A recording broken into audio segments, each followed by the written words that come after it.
Bismillahirrahmanirrahim. Assalamualaikum warahmatullahi wabarakatuh. Waalaikumsalam warahmatullahi wabarakatuh. Waalaikumsalam warahmatullahi wabarakatuh. Warahmatullahi wabarakatuh. Selamat sore teman-teman semuanya.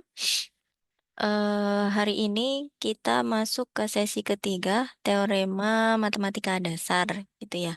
Setelah di sesi pertama, kemudian sesi yang kedua kita boleh review sebentar. Kita membahas apa saja? Ada yang masih ingat?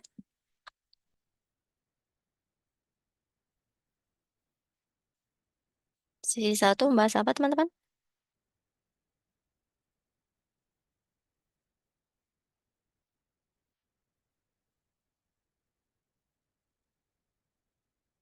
Kebetulan saya tidak ikut Bu untuk sesi sebelumnya. Oke, tidak ikut ya. Sesi 1 kita kemarin membahas himpunan, logika, dan operasinya. Kemudian sesi kedua mengenai sistem bilangan real. Nah, di sesi ketiga ini kita akan berbicara mengenai relasi dan fungsi, gitu ya. Oke, coba teman-teman ini dari daerah mana saja? Atau dari Bogor, UT Bogor. dari Kemudian yang Jakarta. lain Jakarta, Bandung, Bu. Bandung, ada. Dari Pekanbaru, Bu. Oke, Iya Bu, ya. Kendari, Bu. Kendari. Subang. Kendari. Bogor, Bu. Ada yang dari Sorong, Malang, Bu. Malang. Dari Bengkulu, Bu. Riau Bu, Riau. Oke. Baik teman-teman, apakah semuanya di sini dari prodi matematika atau dari prodi lain? Prodi Sistem informasi, Bu. Kalau aku sih Informasi, Bu. Sistem Informasi, Iya. Bu. Sistem informasi. Oke. Oh, ada yang matematika nih, mau dia Aprilianti. Tapi memang mayoritas dari sistem informasi ya. Iya. Oke. Nah, di tutorial online kita memasuki sesi ketujuh ya. Sesi ketujuh, sebentar lagi akan selesai proses tutorial online ini. Oke, kita langsung buka materinya. Sudah terlihat? Sudah, Bu. Oke. Baik, hari ini kita akan mempelajari apa saja? Kita akan mempelajari mengenai relasi yang pertama, kemudian fungsi, kemudian sifat-sifat dari fungsi. Gitu, teman-teman. Nah, relasi pertama kita membicarakan mengenai relasi. Relasi itu seperti apa? Kemudian fungsi itu sebenarnya juga bagian dari relasi gitu. Kemudian setelah itu berbicara mengenai apa-apa saja sifat-sifat dari fungsi tersebut. Oke. Ups, terlalu. Oke. Nah, pertama mengenai relasi, ada yang sudah tahu relasi itu apa? Boleh tulis di kolom chat.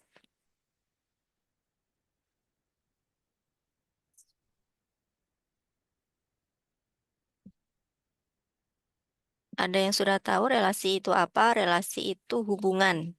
Nah, hubungan yang seperti apa yang dimaksud di sini ya? Kan nggak cuma di matematika ya membahas relasi itu.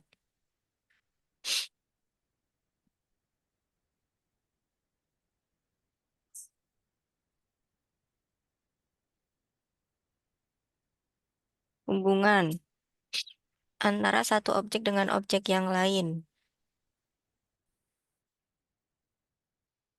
Di antara kedua himpunan, betul. Oke, kemarin di sesi pertama kita berbicara mengenai himpunan itu apa saja sih? Oh, himpunan itu berisi tentang objek-objek yang terdefinisikan dengan jelas.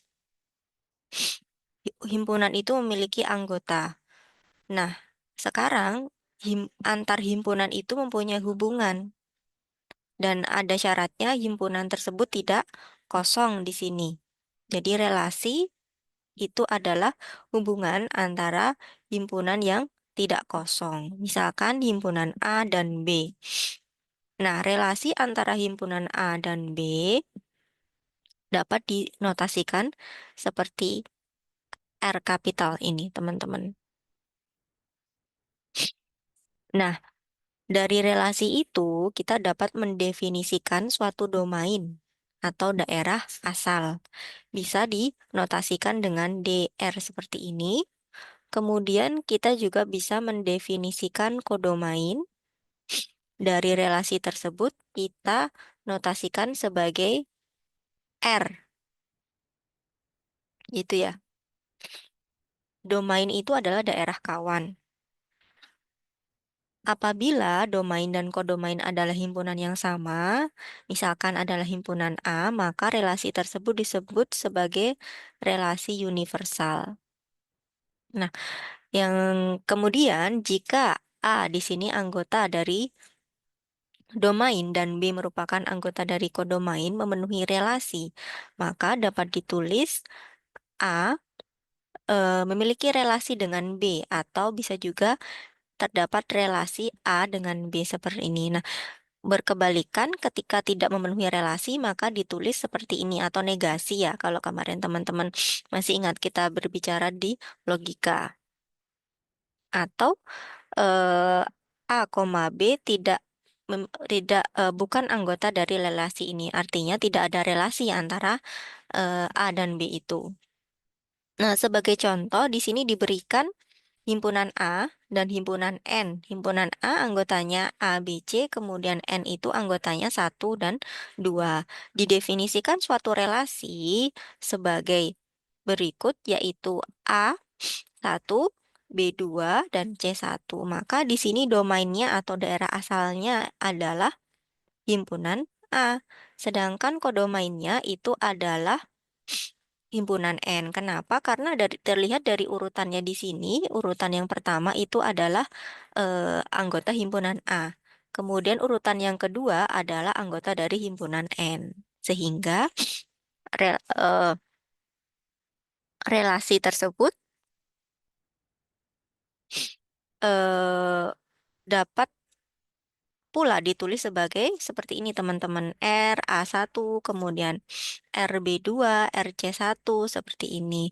Nah, eh, relasi yang didefinisikan sebagai A2 atau relasi A dengan 2 ini bukan merupakan anggota dari himpunan relasi ini. Gitu. Makanya di sini ditulis sebagai bukan anggota. Gitu ya. Nah, sampai di sini dari pengertian relasi ada yang ditanyakan teman-teman? Boleh ditulis di kolom chat atau boleh langsung disampaikan langsung. Apakah aman atau lanjut? Aman ya. Kalau aman kita bisa lanjut.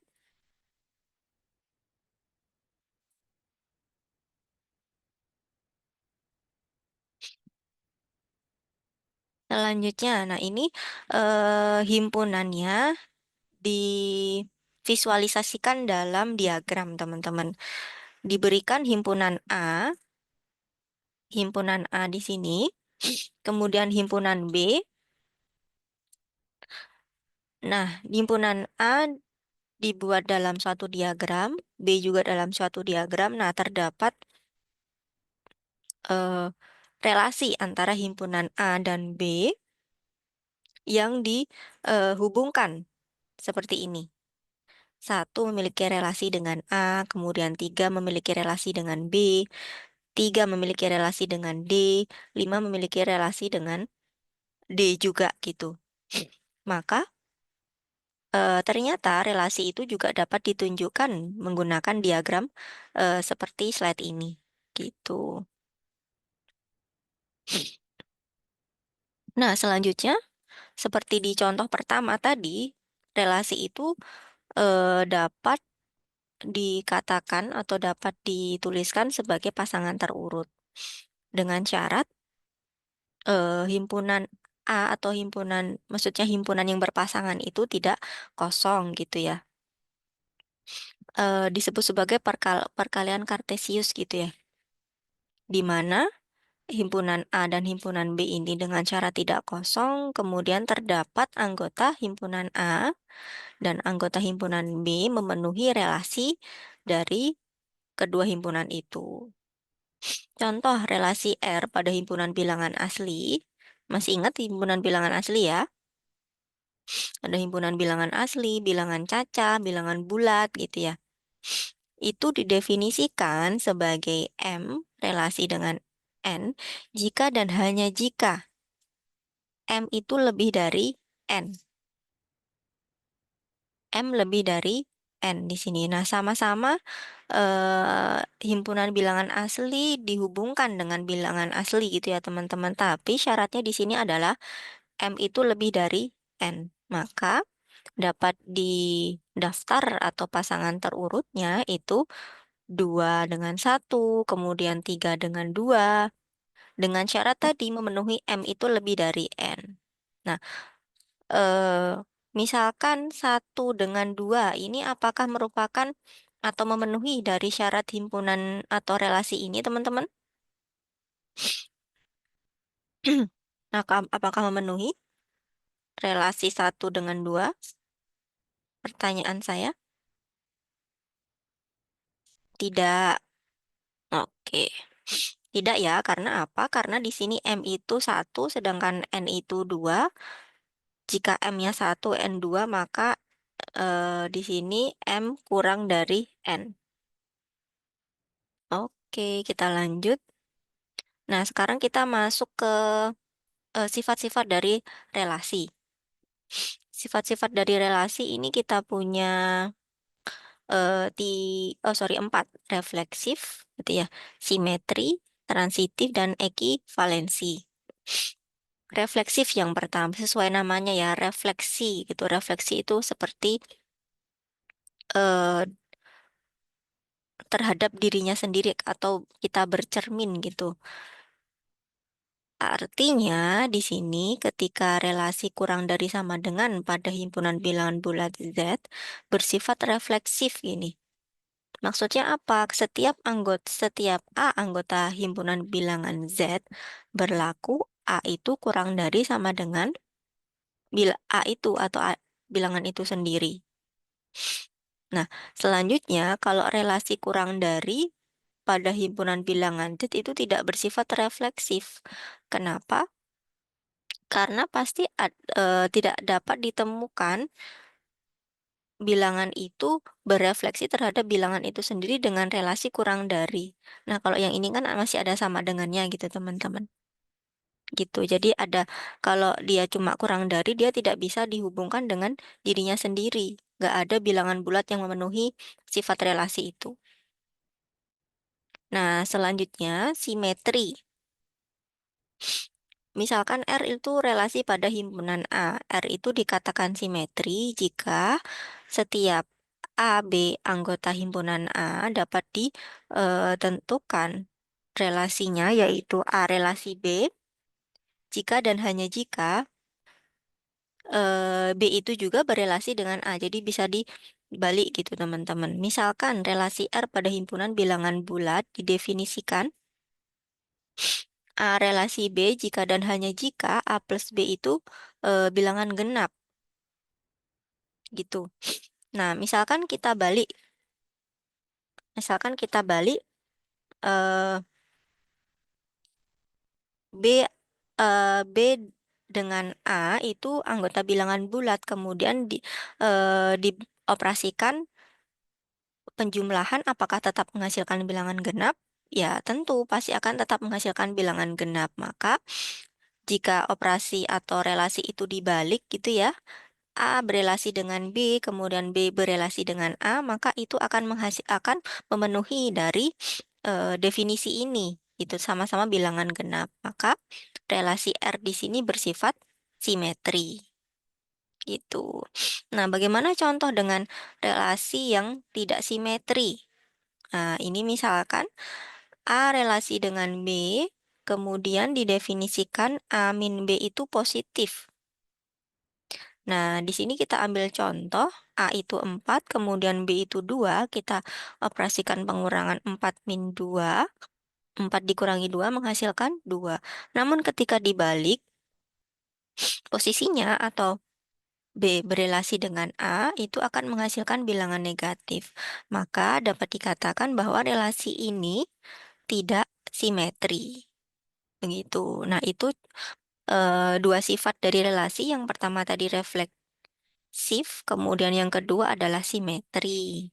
Nah, sampai di sini masih aman, teman-teman?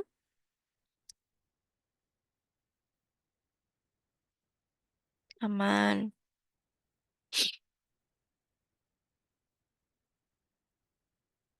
Oke, kalau aman, kita lanjut.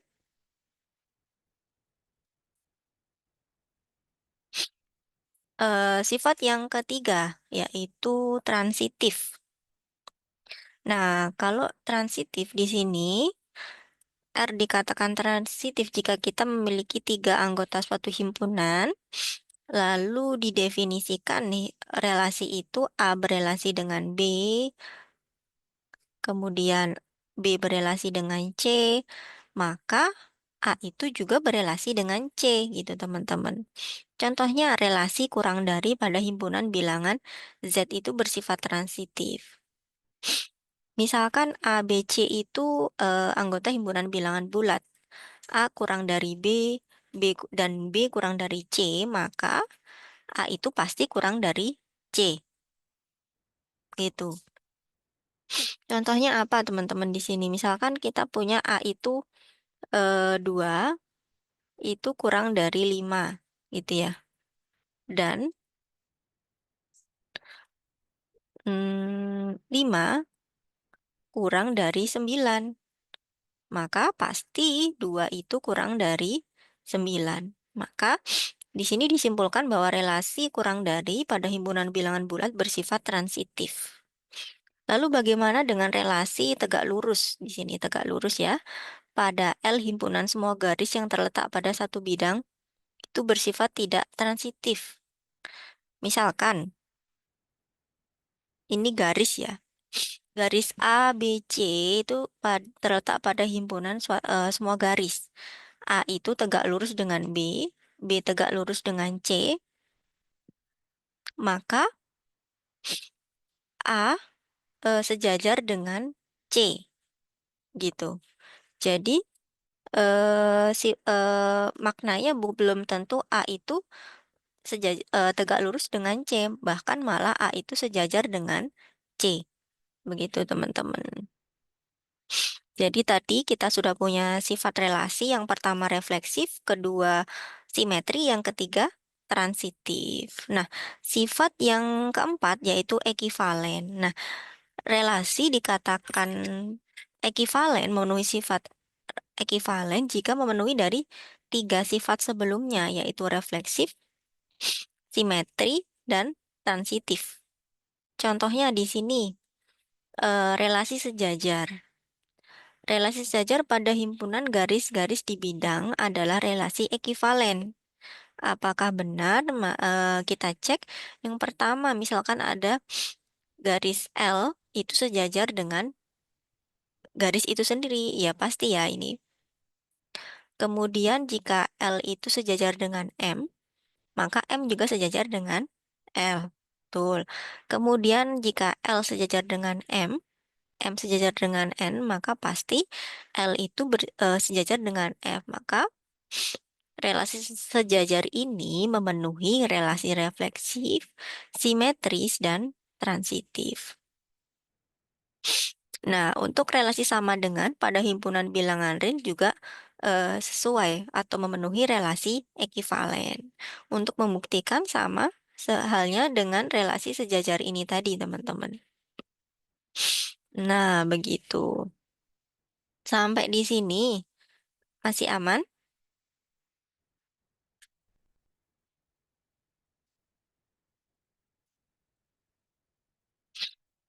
Aman ya? Oke. Selanjutnya, relasi sebagai graf di sini teman-teman.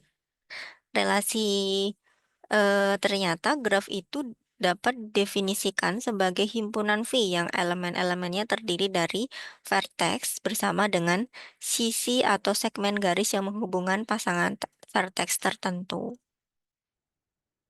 Nah, ini vertex, vertex, ini juga vertex gitu ya. Nah, jika antar vertex itu memiliki suatu relasi, maka dapat dihubungkan dengan sisi gitu. Dapat terjadi suatu sisi menghubungkan suatu vertex dengan vertex itu sendiri. Contohnya, ini C di sini. Nah, ini berarti dia bersifat refleksif karena dia menghubungkan dengan dirinya sendiri. Kemudian, kalau A dengan C seperti ini, dia bersifat dua arah, maka dia disebut dengan relasi simetri gitu. Kemudian A berelasi dengan B berelasi dengan C, maka A berelasi juga dengan C. Nah, ini relasi transitif. Oke, kita.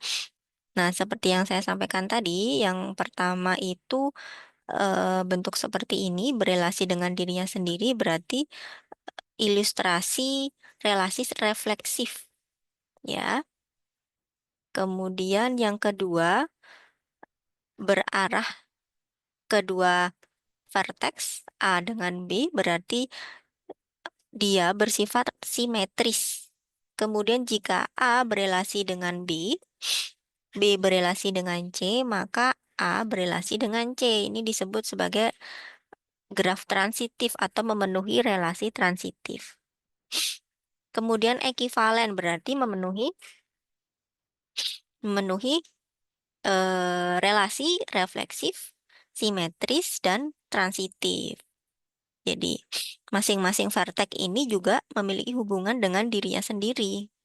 Gitu, teman-teman. Jadi, graf yang keempat ini adalah graf ekivalen. Ini hanya sebagai ilustrasi dari relasi yang sebelumnya kita bicarakan. Nah, ini dari materi untuk relasi cukup di sini, teman-teman. Sampai di sini ada yang mau ditanyakan? Mau dijelaskan pakai angka yang mana ini, Mbak Maudi Aprilianti?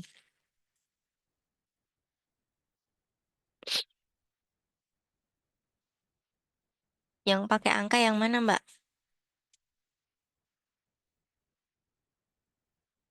Yang ekivalen. Coba saya cek di modul ya.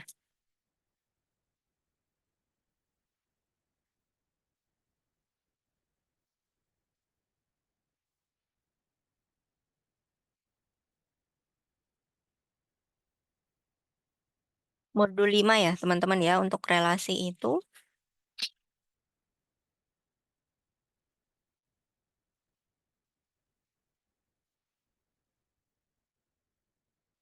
Relasi ekivalen.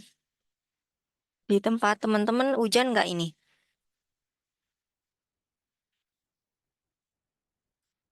Di sini hujan deras.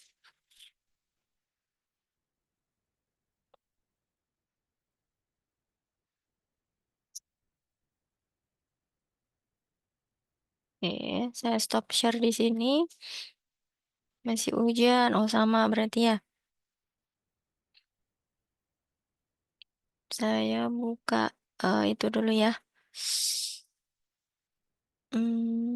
Whiteboard.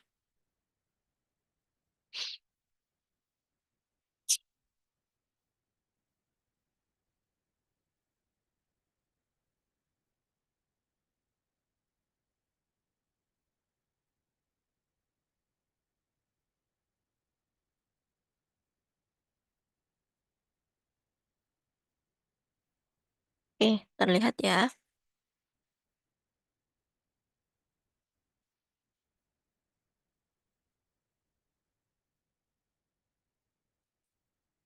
Hmm, misalkan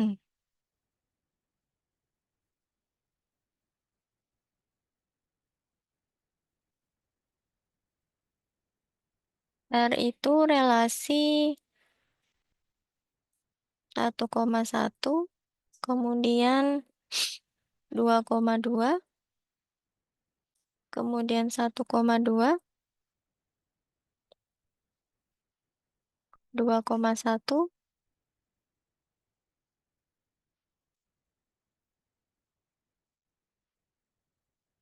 Nah, ini apakah relasi ini bersifat transitif, teman-teman? Pertanyaan saya, apakah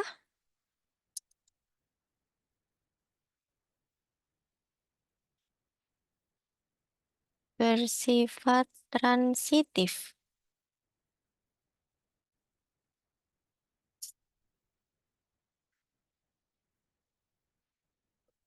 Mm-mm.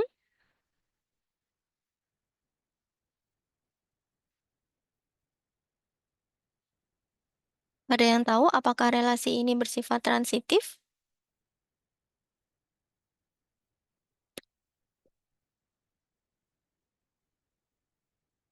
Jadi di sini kan oh, kita punya apa? Kita punya di sini 1, 2 gini ya.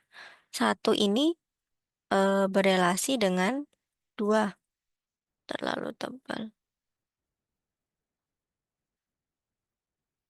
Gitu. Kemudian 2 itu juga berelasi dengan 1. Kemudian 1 juga berelasi dengan dirinya sendiri. 2 berelasi dengan dirinya sendiri. Nah, apakah relasi ini bersifat transitif? Ada yang tahu? Tidak.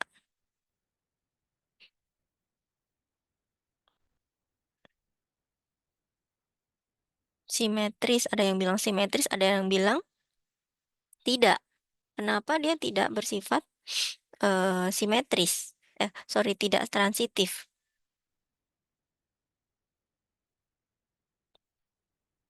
Karena dia berhubungan bolak 1 berelasi dengan 2, kemudian 2 juga berelasi dengan 1, maka dapat dikatakan bahwa relasi ini adalah relasi simetri dan transitif juga, teman-teman. Namun belum dipastikan bahwa relasi ini itu ekivalen gitu. Coba pertama kita daftar dulu ya. Pertama kan dia refleksif. Betul, dia berelasi dengan dirinya sendiri. Ini kenapa terlalu tebal ya? Bentar.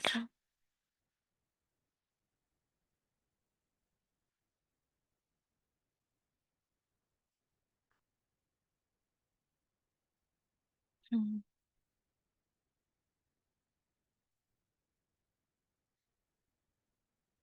Eh, Pertama, dia bersifat refleksif.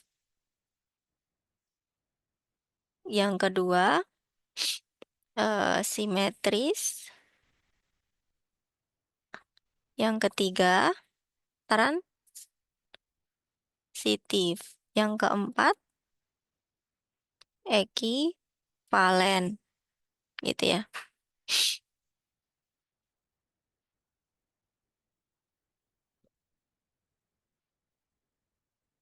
Nah,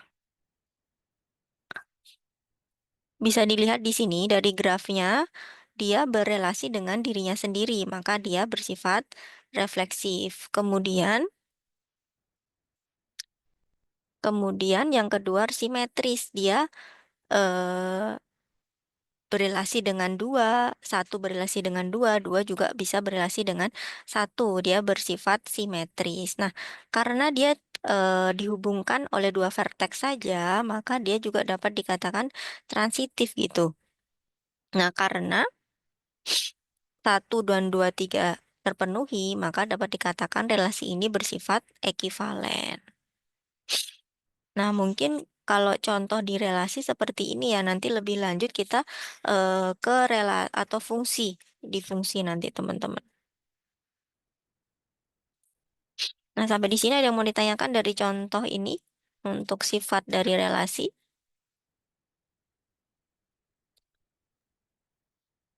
Bu, untuk relasi transitif itu, Mm-mm. apakah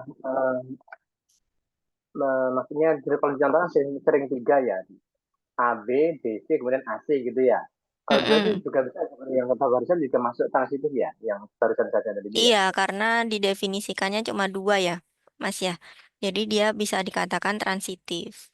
Nanti kalau tiga berarti seperti yang di slide saya tadi, yang di sini bentuknya.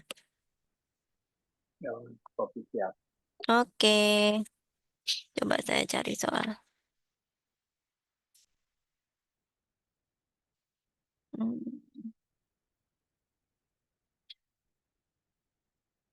Gitu sih untuk relasi. Nah, mungkin di soal lagi ya, sebagai contoh.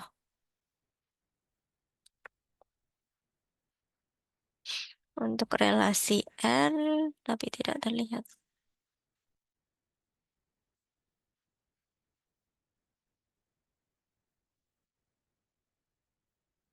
Oke, R di sini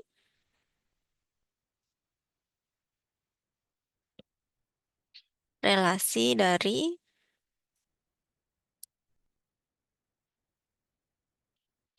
2, kemudian 2 dan 6, kemudian 4 dengan 4, kemudian 6 dengan 6. Gini. Nah, ini pertanyaannya, apakah bersifat ekivalen? Kalau ekivalen berarti harus memenuhi refleksif, yang kedua simetri, kemudian transitif,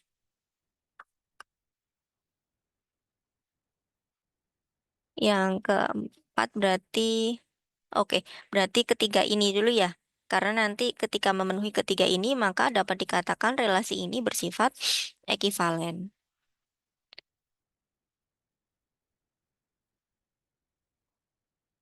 Nah, apakah relasi ini bersifat refleksif? Bisa kita lihat teman-teman dengan membentuk graf ya, biar lebih mudah.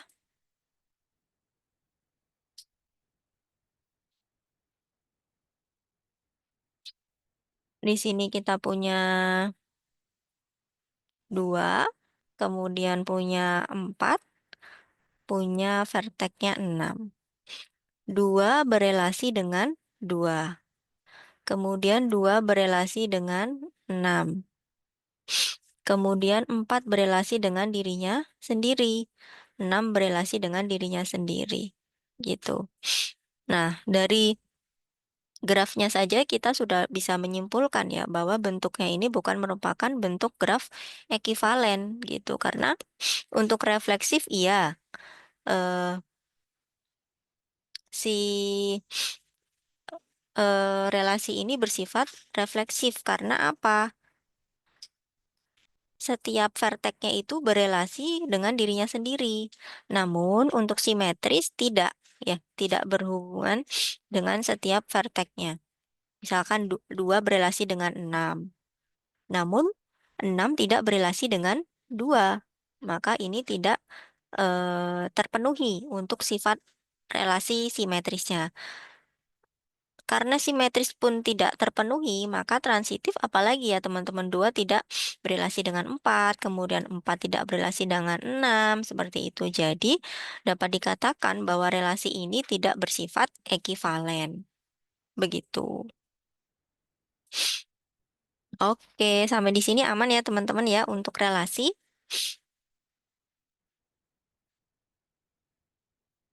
Aman, baik. Kalau aman, saya lanjut ke sini. Karena matematika dasar itu nanti ujiannya itu pilihan ganda ya teman-teman. Jadi harus dimantapkan untuk konsepnya. Karena kalau pilihan ganda kan soalnya lebih banyak ya, 30 ya. Harus konsepnya harus dipahami. Jadi untuk mengerjakan soalnya pun lebih masih ada waktu untuk mengulang-ulang. lanjut kita membicarakan mengenai konsep. Kalau konsep kita mengenai mata kuliah ini paham, nanti bentuk soal apapun itu pasti bisa gitu, asalkan konsepnya itu paham. Nah, selanjutnya mengenai fungsi di sini teman-teman. Berdasarkan eh, materi dari relasi, yaitu himpunan, hubungan antara dua himpunan. Nah, fungsi ini lebih khusus, ada syaratnya di sini. Adanya aturan yang melibatkan atau mengaitkan atau menghubungkan setiap anggota A dengan satu dan hanya satu di himpunan B. Jadi, cuma ada anggota A yang memiliki hubungan atau aturan dengan anggota B cukup satu dan hanya satu. Jadi tidak boleh ada anggota dari A ini memiliki hubungan dengan B itu lebih dari satu. Jadi si A ini harus setia terhadap si B gitu teman-teman. Nah, fungsi ini dapat dituliskan atau dinotasikan seperti ini ya. Misalkan si himpunan A, himpunan B, kemudian anggota himpunan A di sini X, kemudian di sini Fx pasangannya dihubungkan oleh suatu relasi F. Jadi bisa dituliskan fungsinya Y sama dengan Fx, di mana F ini adalah fungsi dari X ya. Dibaca fungsi dari F fungsi dari X, Y itu adalah variabel variabel terikat atau dependent. X itu adalah variabel bebas. Kenapa kok Y itu disebut sebagai variabel terikat? Karena nilai dari Y itu bergantung dari nilai X. Tapi kalau nilai X itu dia bebas, tidak tergantung dari nilai manapun. Atau disebut sebagai variabel independen. Nah, itu fungsi.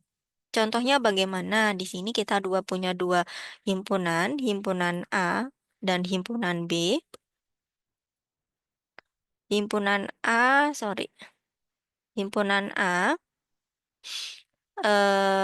terdiri dari anggotanya 1, 2, 3, 4, 5, kemudian B itu A, B, C, D, E, F yang tidak kosong. Nah, pasti syaratnya itu nggak boleh kosong.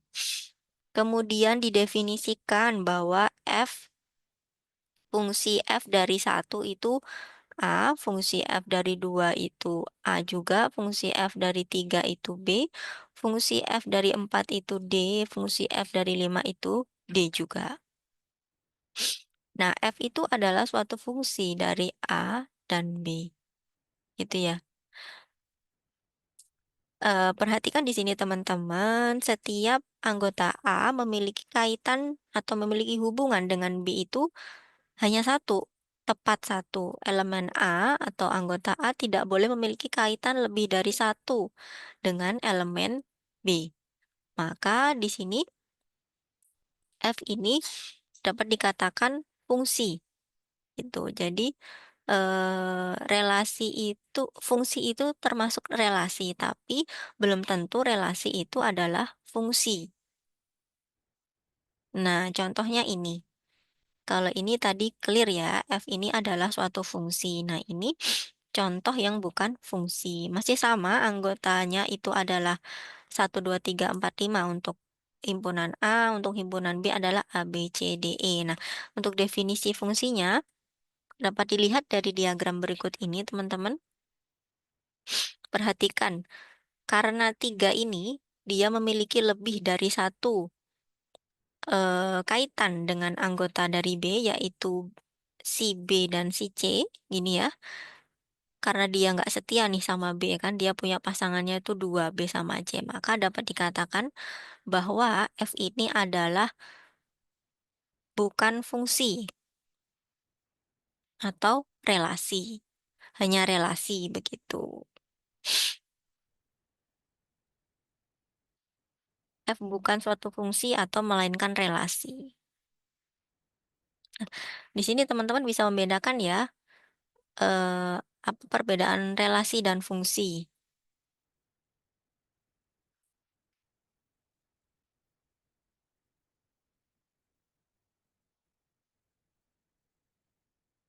Aman untuk perbedaan relasi dan fungsi?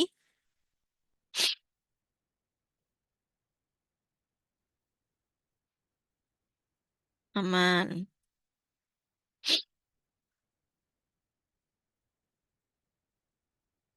Oke, kalau aman kita lanjut mengenai domain, kodomain, dan range fungsi. Tadi sempat disinggung dalam materi relasi, domain itu daerah asal atau daerah definisi, dapat dinotasikan dengan D,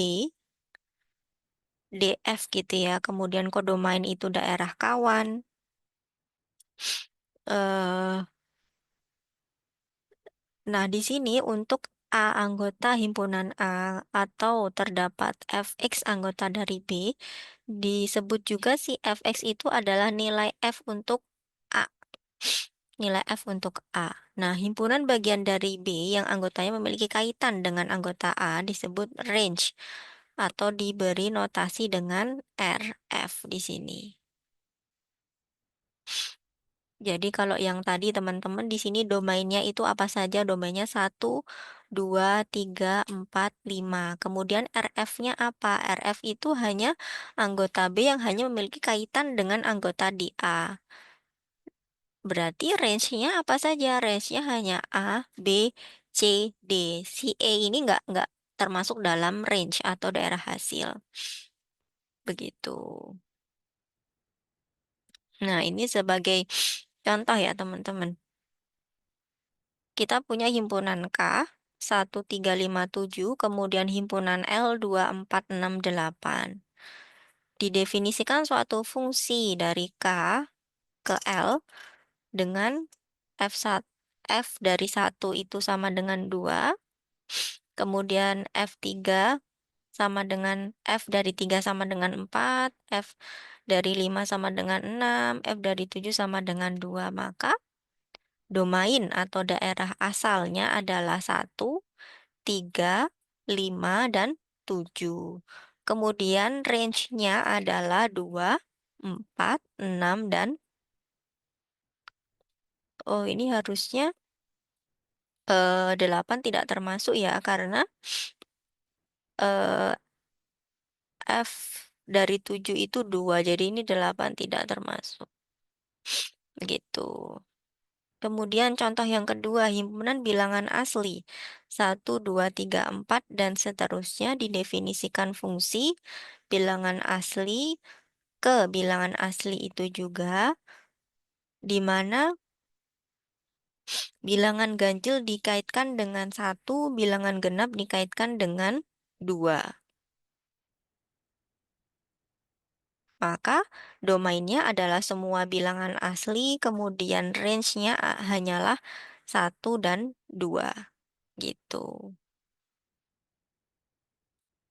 Nah, sampai di sini ada yang mau ditanyakan mengenai domain, kodomain, dan range? Aman?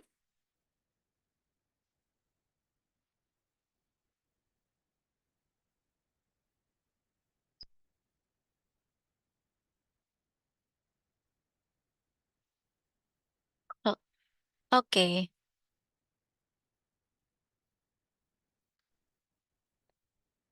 Kalau kodomainnya tidak ada gimana? Kalau nggak ada domain, berarti nggak ada pasangannya nanti, tidak bisa dihubungkan berarti kan, ya Mas Zaki. Jadi pasti akan selalu ada domain dan kodomain. Meskipun domain dan kodomainnya anggotanya sama, tapi pasti ada kodomainnya. Begitu. Nah ini masih berbicara mengenai domain, kodomain, dan range fungsi. Dalam hal ini himpunan bilangan real. Masih ingat himpunan bilangan real?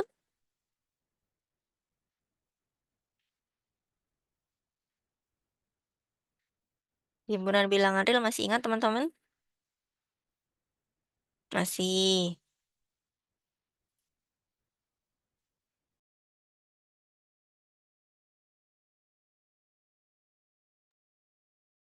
Oke. Di sini kita punya fungsi himpunan bilangan real ke himpunan bilangan real. Dari diagram ini ditunjukkan bahwa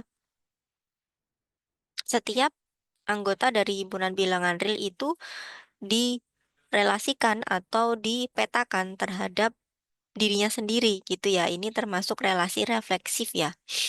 Karena dirinya sendiri dihubungkan terhadap dirinya sendiri. Ini disebut relasi refleksif.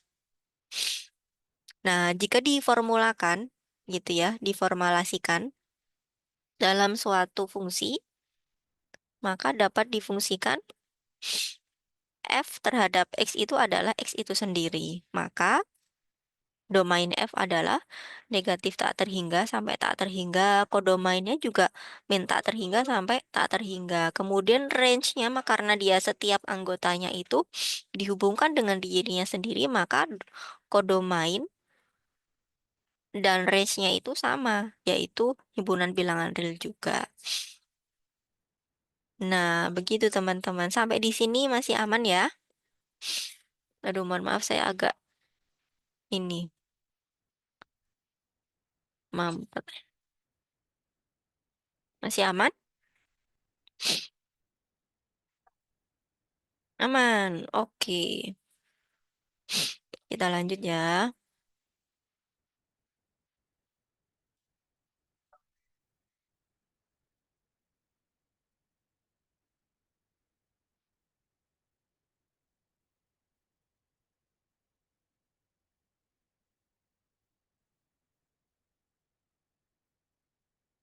Di sini kita berbicara mengenai grafik fungsi ya, teman-teman. Di sini Y sama dengan F dari X itu suatu fungsi didefinisikan dalam pasangan himpunan seperti ini, teman-teman. X, Y itu suatu relasi di mana X itu adalah anggota domain F. Kemudian dapat digambarkan ya. Ada yang belum, apakah dari teman-teman yang hadir ini masih ada kendala dalam membuat grafik suatu fungsi? Ada yang masih bingung atau sudah aman semua? Range berarti selalu sama dengan kodomain ya, Bu? Belum tentu, Mbak. Mbak Nafisa. Mbak Nafisa, oke, masih belum bisa ya grafiknya ya, nanti kita bahas. Mbak Nafisa bertanya, apakah range itu selalu sama dengan kodomain? Belum tentu, Mbak. Tadi nih, di sini ya, tadi saya jelaskan. Di sini domainnya itu adalah 1, 2, 3, 4, 5. Kemudian kodomainnya adalah A, B, C, D, E. Itu teman-teman. Tapi range-nya itu hanya A, B, C, D. Range itu yang hanya punya pasangan anggota himpunan B yang memiliki kaitan dengan anggota himpunan A. Itu disebut sebagai range. Kalau dia tidak punya kaitan, maka dia tidak termasuk dalam range. Nah, begitu Mbak Nafisa. Jadi tidak selalu kodomain itu sama dengan range. Dan kadang juga kodomain itu tidak termasuk dalam range.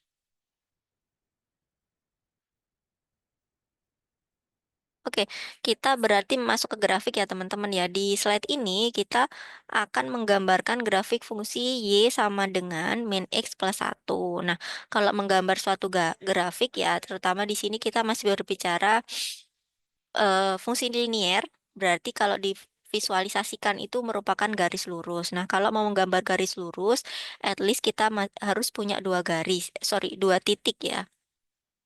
At least kita punya dua titik. Jadi dari dua titik itu kita hubungkan, kita bisa menentukan garis tersebut. Nah, bagaimana untuk menentukan dua titik itu? Kita cari titik potong terhadap sumbu X pertama, kemudian kita cari titik potong terhadap sumbu Y. Titik syarat untuk garis itu berpotongan terhadap sumbu X itu berarti nilai Y-nya itu 0 atau nilai ordinatnya 0. Nih. 1,0 ini dapat diambil dari mana? Oh, si Y-nya itu 0. Kalau Y-nya 0, disubstitusikan di sini, teman-teman. Y sama dengan min X plus 1, gini ya. Kalau Y-nya 0, kita bisa menentukan nilai X-nya. Oh, kalau Y-nya 0, kita bisa tahu X-nya sama dengan 1. Maka kita bisa menentukan titik potong terhadap sumbu X itu adalah 1,0. Sama halnya untuk menentukan titik potong terhadap sumbu Y, berarti kita harus menentukan berapa nilai ordinatnya. Jadi si absisnya itu 0, teman-teman. Atau nilai X-nya 0. Jadi, X-nya 0, maka kita bisa menentukan nilai Y-nya itu 1. Makanya di sini 0,1. Dari 0,1, kemudian 1,0 kita hubungkan garis. Nah, dapatlah grafik fungsi Y sama dengan min X plus 1. Nah, begitu kira-kira. Sampai di sini bisa dipahami bagaimana menentukan grafik fungsi, teman-teman?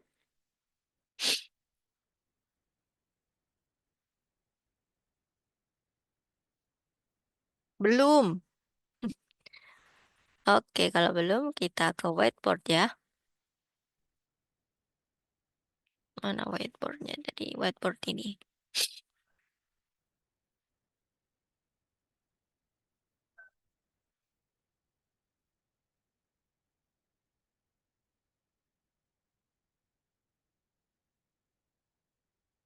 Nah, di sini misalkan saya punya nih. Fungsinya itu 2x min 1. Untuk menentukan garis bentuk garisnya, kita harus tahu nih teman-teman. Titik potong terhadap sumbu X. Titik potong sumbu X, sumbu Y. Nah, untuk titik potong sumbu X itu kita substitusikan nilai Y atau nilai ordinatnya itu sama dengan 0. Untuk titik potong terhadap sumbu Y itu kita substitusikan nilai absisnya itu 0. Pertama, untuk titik potong terhadap sumbu X ya, Y sama dengan 0. Maka 0 sama dengan 2x min 1. Atau kita bisa tulis 2x sama dengan 1. Sehingga nilai x-nya adalah setengah. Maka titiknya adalah setengah koma 0. Yang kedua, teman-teman, untuk titik potong terhadap sumbu Y. Nilai x-nya itu 0. Maka kita punya 2 kali 0 min 1. Y sama dengan min 1, maka kita punya titiknya 0, min 1. Nah, karena udah ketemu titiknya nih teman-teman, maka kita bisa gambarkan. Iya, misalkan di sini 1, maka di sini setengah, kemudian 0, min 1. 0,1 min 1 di sini.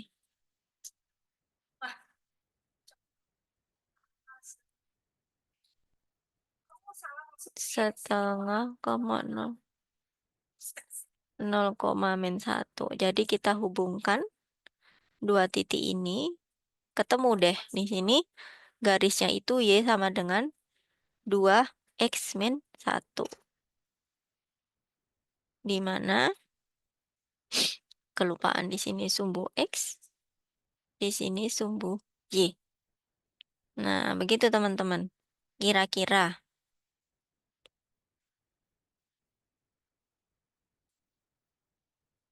Bisa dimengerti nggak? Ya, jadi ya sama dengan 0 itu sebenarnya teman-teman juga nggak harus cari titik potong terhadap sumbu X atau sumbu Y ya. Bisa juga misalkan diambil Y sama dengan 1, nanti X-nya berapa, atau X sama dengan 1. Tapi untuk memudahkan, untuk perhitungan ya, atau kalkulasinya, jadi diambil Y sama dengan 0, kemudian X sama dengan 0. Begitu. Bisa dipahami? Mengerti. Kemudian Mbak Melviani masih kurang paham. Kurang pahamnya di mana nih?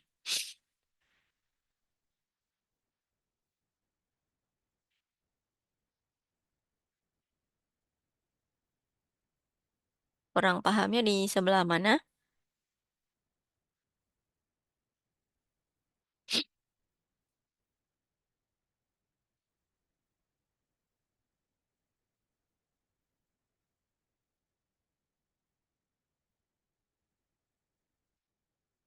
Garis, sorry, garis X memang selalu horizontal ya, Bu? Iya.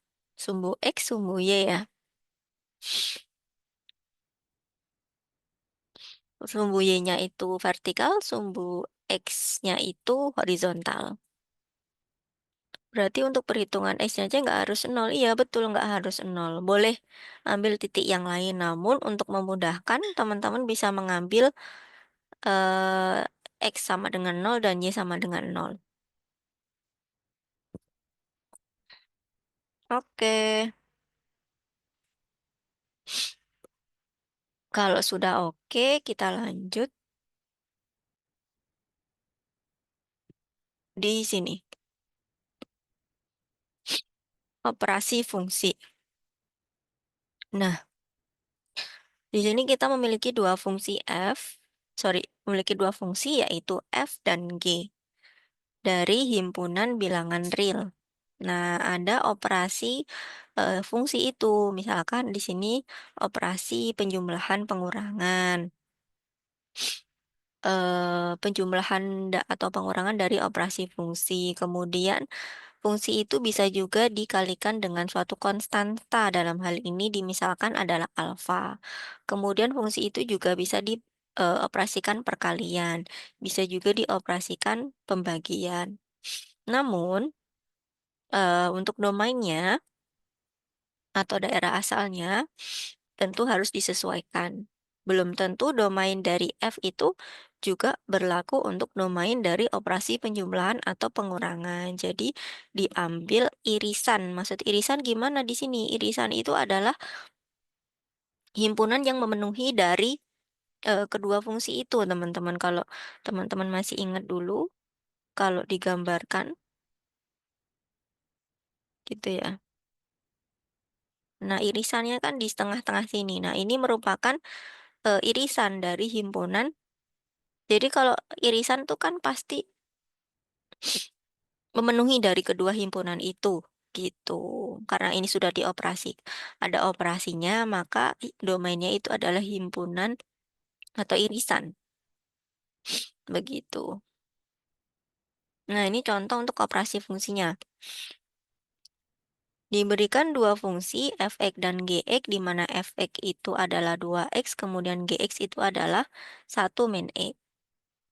Maka nilai dan domain hasil operasi, misalkan operasi penjumlahan, kita jumlahkan dari dua fungsi itu, 2x ditambah 1 min x, kita punya x plus 1. Karena domain dari si f dan si g itu adalah bilangan real, maka irisannya itu adalah bilangan real itu juga, gitu. Dalam kasus ini sama ya, domain fungsi dan domain dari operasi fungsinya. Kemudian untuk perkalian dengan konstantanya di sini 5fx, kita punya 5 kali 2x sama dengan 10x. Maka domainnya adalah 5f, fungsi 5f 5 kali f di sini domainnya tentu sama dengan bilangan real itu juga. Kemudian perkalian fungsi, kita kalikan 2x dengan 1 min x. Kita punya 2x min 2x kuadrat. Untuk domainnya itu irisan juga dari f dengan g, sehingga kita punya bilangan real. Nah, yang agak berbeda itu biasanya di operasi pengurangan, teman-teman. Pembagian dari kedua fungsi, yaitu fungsi f dengan fungsi g.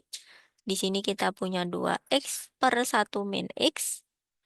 Di sini kita punya gx itu sama dengan 1 min x. Kemudian agar fungsi ini itu memenuhi, maka ada syaratnya. Syaratnya apa? agar fungsi ini terpenuhi itu 1 min X itu tidak boleh sama dengan 0. Kenapa? Ketika X sama dengan 0, maka fungsi ini tidak terdefinisi. Sehingga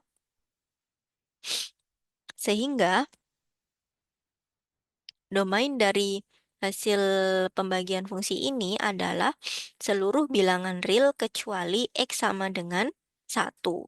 Kenapa X sama dengan 1? Karena tadi kan syaratnya 1 min X itu tidak boleh sama dengan 0. Nah, 1 min X tidak boleh sama dengan 0 itu sama halnya dengan X sama tidak boleh sama dengan 1. Jadi, domainnya adalah seluruh himpunan bilangan real kecuali X sama dengan 1. Begitu. Nah, sampai di sini mengenai fungsi ada yang mau ditanyakan, teman-teman?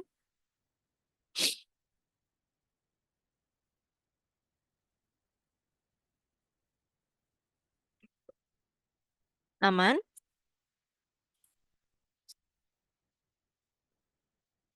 Aman. Oke, kita boleh latihan soal ya untuk fungsi ya. Bentar ya, saya carikan soal dulu.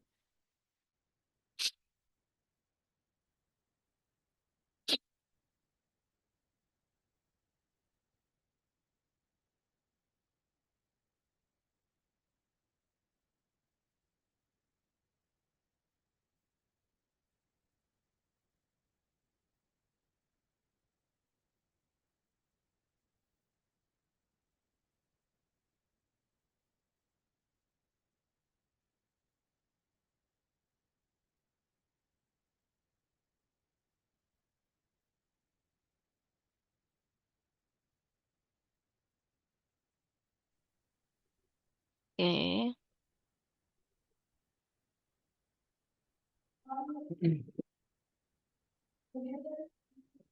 Nah, kalau dari ini, gambar yang pertama sama yang gambar kedua yang merupakan fungsi yang mana, teman-teman?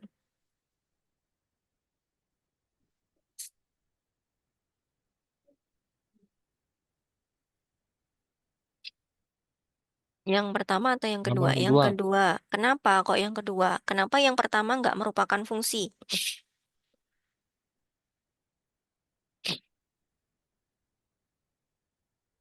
Karena salah satu elemen dari A ada yang 2 di elemen B.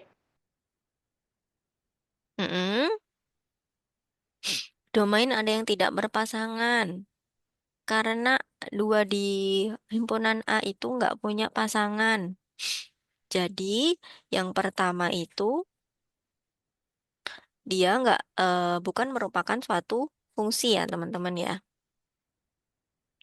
Yang ini bukan, yang ini fungsi. Selanjutnya, pertanyaan kedua. Dari kedua gambar ini, mana yang merupakan relasi?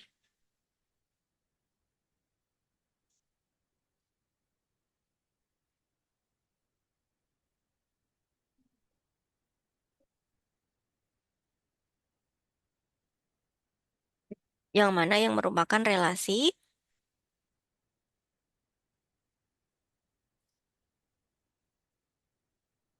Keduanya, betul ya. Jadi keduanya ini termasuk relasi.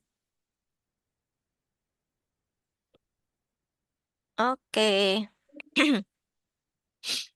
Oke, sebentar. Saya coba cari soal lagi.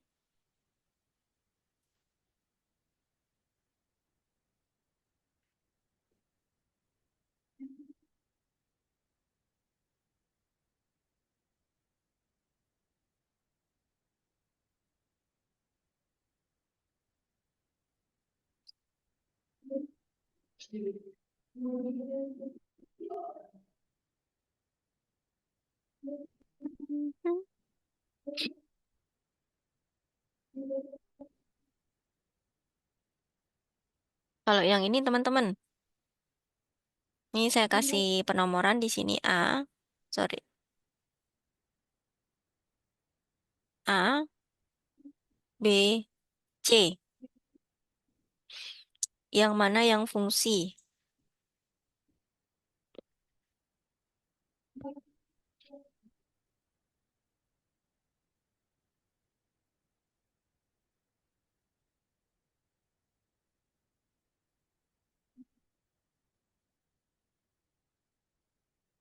C. Oke. B itu bukan merupakan fungsi. A juga bukan merupakan fungsi. Pertanyaan selanjutnya, kenapa A ini bukan termasuk fungsi? Kenapa A bukan termasuk fungsi?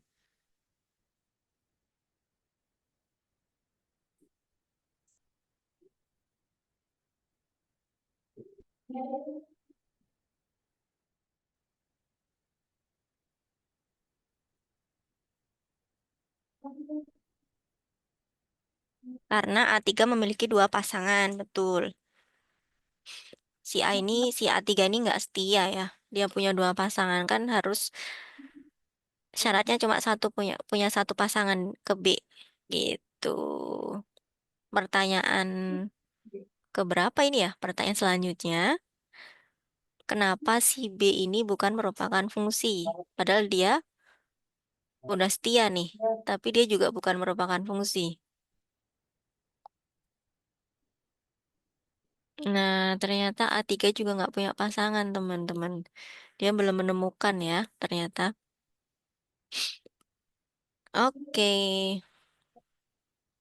jadi di sini harus setia dan tapi juga punya pasangan. Nah, itu baru bisa dikatakan dia itu fungsi.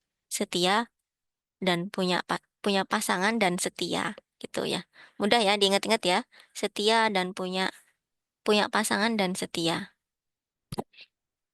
Kenapa B tidak merupakan fungsi nih, Mbak Melviani bertanya? Karena si A3 tidak memiliki pasangan. Kan tadi definisinya fungsi itu adalah setiap anggota himpunan A memiliki satu dan tepat satu anggota di himpunan B. Oke, sekarang dari fungsi yang pertama atau fungsi yang A ini, daerah hasilnya itu apa saja, teman-teman? Daerah hasil dari fungsi yang pertama, fungsi A. Daerah hasil. Oke, B1, B3, B4.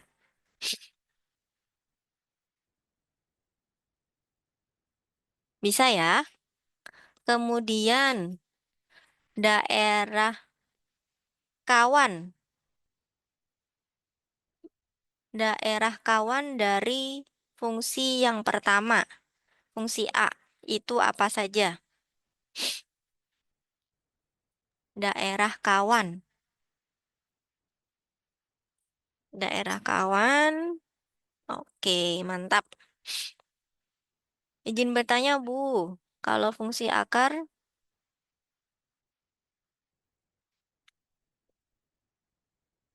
kalau fungsi akar kan menghasilkan angka plus minus. Apakah bentuknya seperti A3 di fungsi A? Fungsi akar. Fungsi akar maksudnya bagaimana nih? Kan fungsi akar itu adalah hmm, fungsinya gitu maksudnya ya Mbak ya. Misalkan akar 4.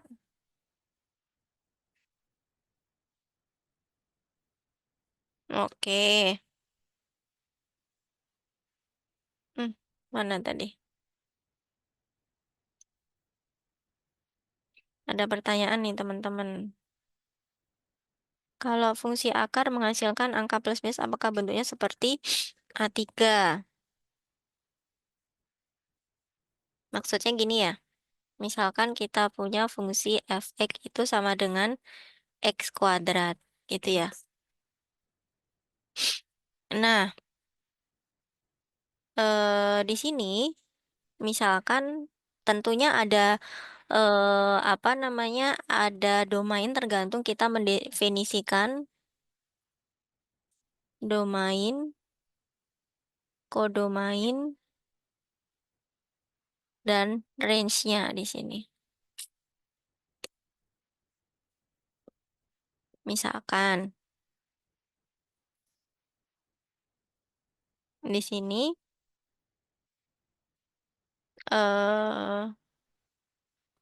X-nya itu adalah 2,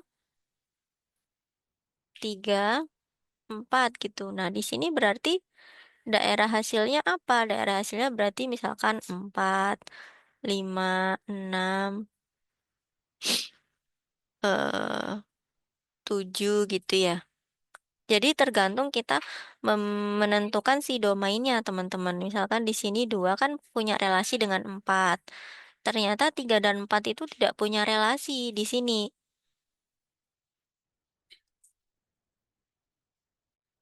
Gitu, teman-teman. Jadi tergantung bagaimana kita merelasikan.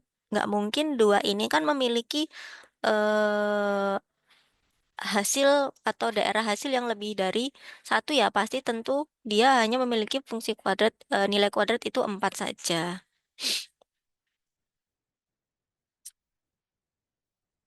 Oh, akar maksudnya ya.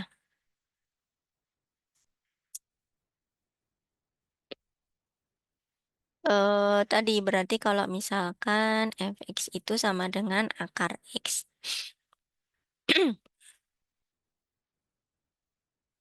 Nah, di sini 4, 9 misalkan. 4 itu akarnya 2, 9 itu akarnya 3. Jadi pasti dia punya pasangan gitu. Gak mungkin kalau bentuknya akar ini pasti hasilnya selalu positif, teman-teman. Berbeda ketika itu eh, bentuknya X kuadrat seperti ini. Nah, kalau bentuknya X kuadrat seperti ini, maka dia bisa punya X1-nya atau X2-nya itu bisa positif dan negatif. Jadi kalau bentuknya akar, dia pasti akan hasilnya positif. Begitu, teman-teman. Mbak siapa tadi yang bertanya? Mbak Hawi. Ya, kalau X-nya 4, nilai akarnya itu pasti selalu positif, yaitu 2. Begitu. Jadi, begini. Kalau misalkan kita punya X kuadrat sama dengan 4, nah di sini kita punya dua nilai nih. X1 itu sama dengan 2, X2 sama dengan min 2. Tapi kalau kita punya akar X itu sama dengan 4, pasti nilai X-nya itu adalah 2, hanya 1. Nah, ini perbedaan fungsi kuadrat dan fungsi akar di sini. Begitu. Begitu, Mbak Hawi. Oh, Mas Hawi, mohon maaf ya. Sampai di sini bisa dipahami, teman-teman?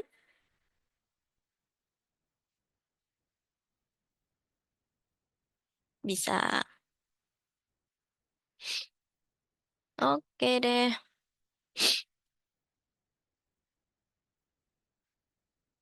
Hmm, kita lanjut ya. Masih ada satu materi.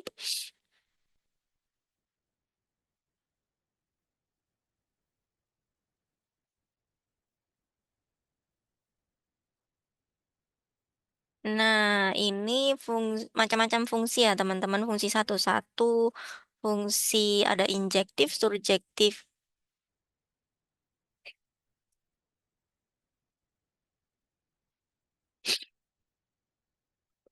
Fungsi satu-satu yang pertama ya, fungsi injektif. Fungsi injektif.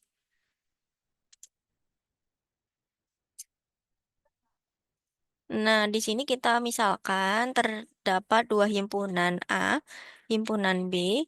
Setiap anggota dari A dan setiap A, B anggota A dan A tidak sama dengan B, maka berlaku FA itu atau fungsi dari A itu tidak sama dengan fungsi dari B. Kemudian setiap anggota A dan B anggota A dan fungsi dari A itu sama dengan fungsi dari B berlaku A itu sama dengan B. Nah, perhatikan di sini sama teman-teman fungsi ini bisa dikatakan fungsi satu-satu atau injektif. Anggota dari kodomain boleh tidak memiliki kaitan dengan anggota domain F. Jadi seperti ini. E di sini tidak memiliki anggota dengan domain A.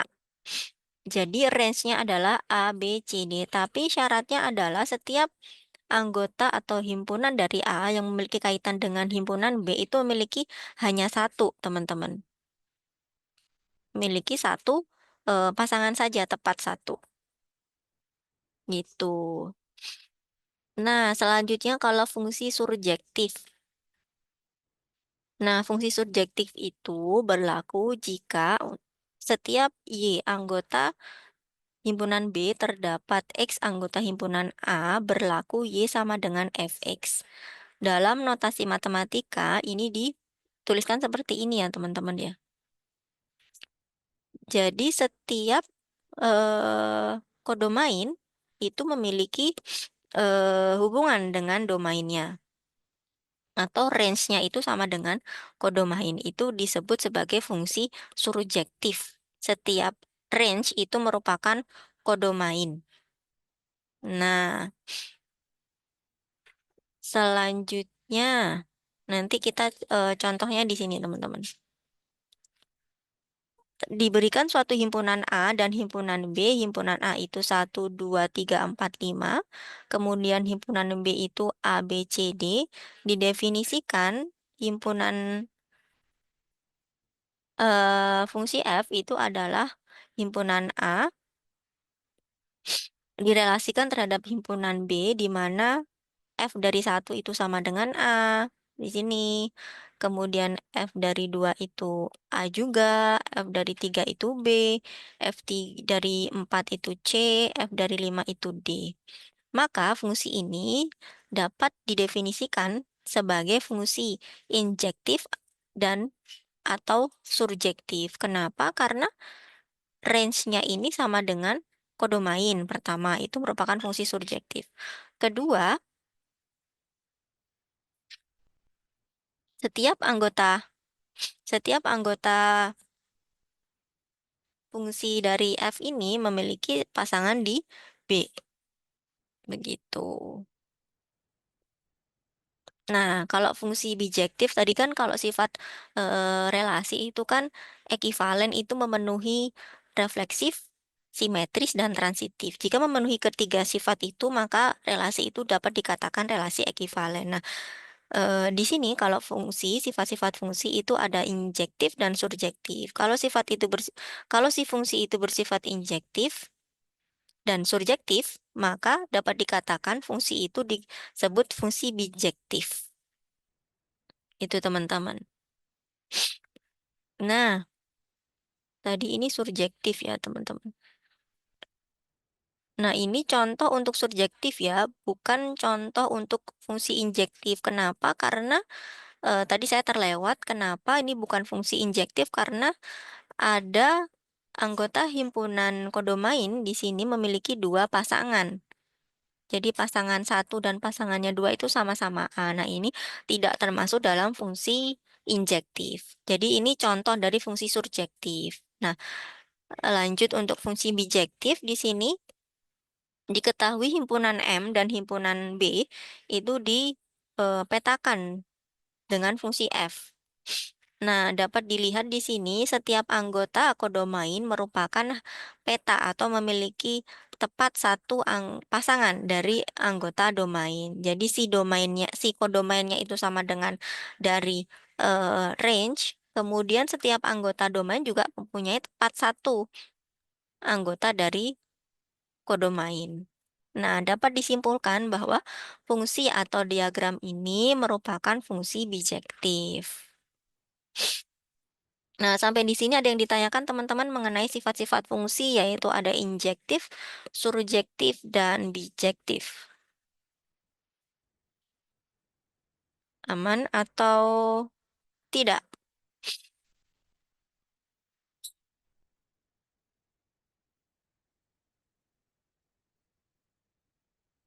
Aman ya? Oke, kalau aman kita lanjut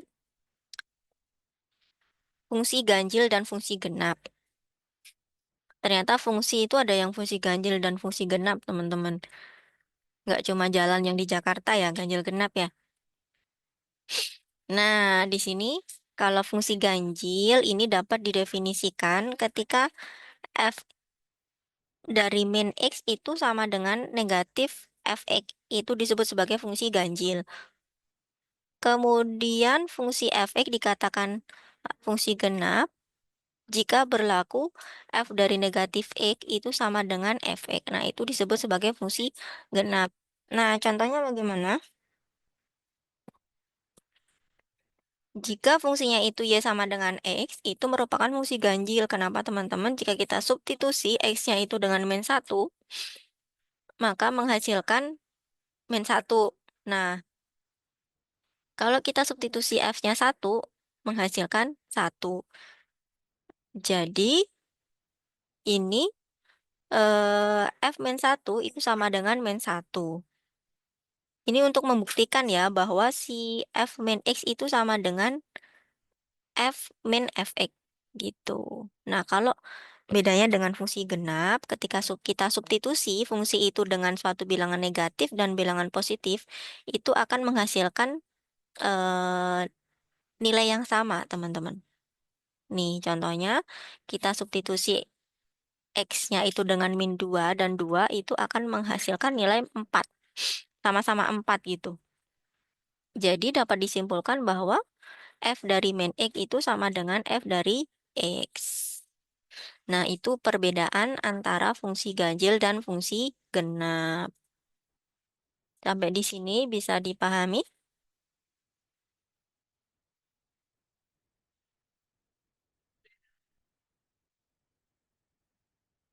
Bisa aman. Oke. Nah, selanjutnya fungsi harga mutlak. Pertemuan sebelumnya ya, kalau tidak salah di sesi 2 kita juga berbicara mengenai mutlak ini, operasi mutlak. Nah, kalau fungsi harga mutlak itu dinotasikan seperti ini ya, sudah diketahui sebelumnya. Y sama dengan absolut fx adalah fungsi yang nilainya selalu positif atau nol. Dapat dituliskan sebagai berikut.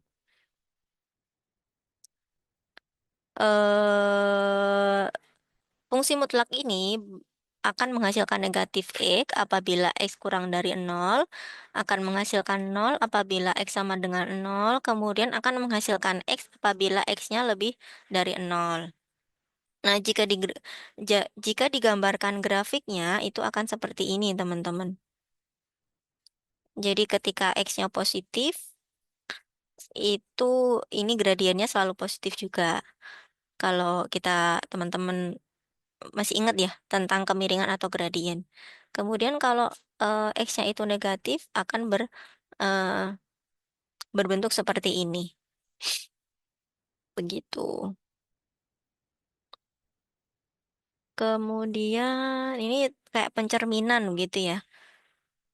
Cerminnya adalah sumbu Y.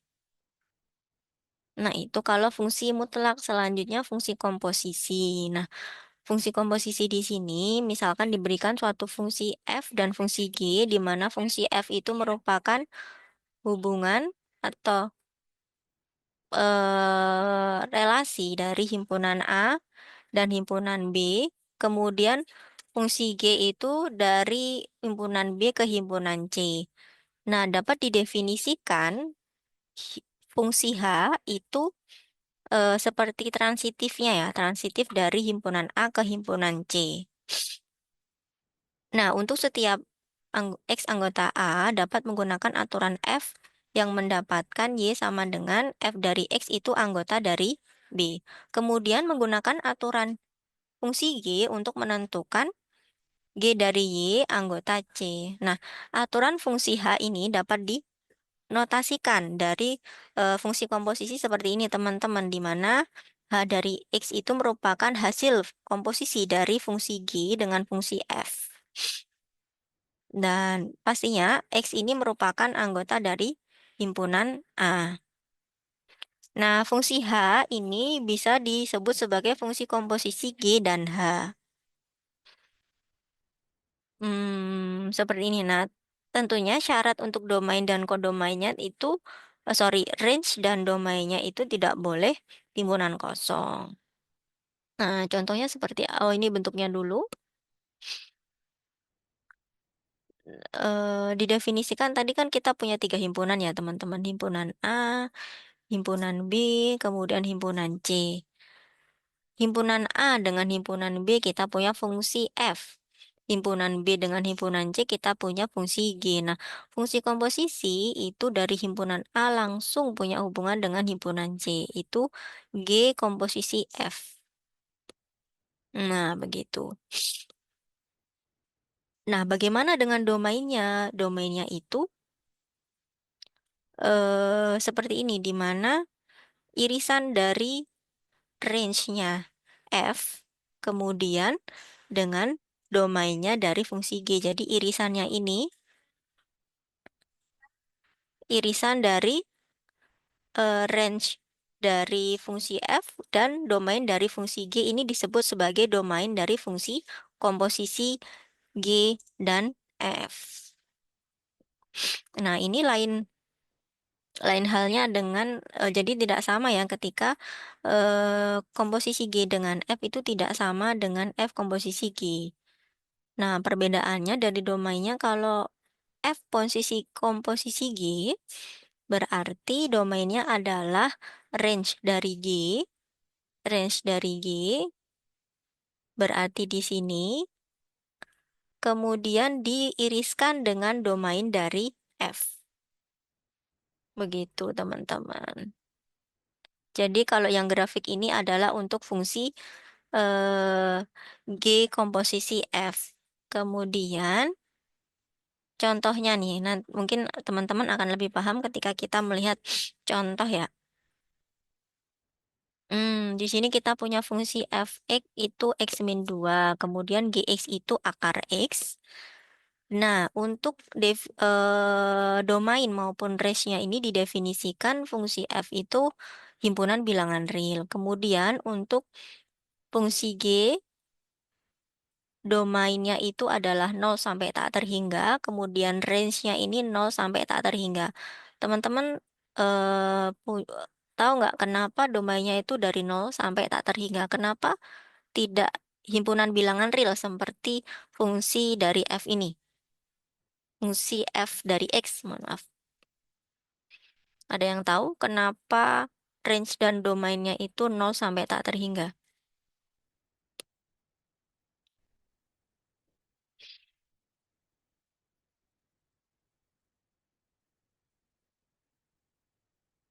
Ada yang tahu?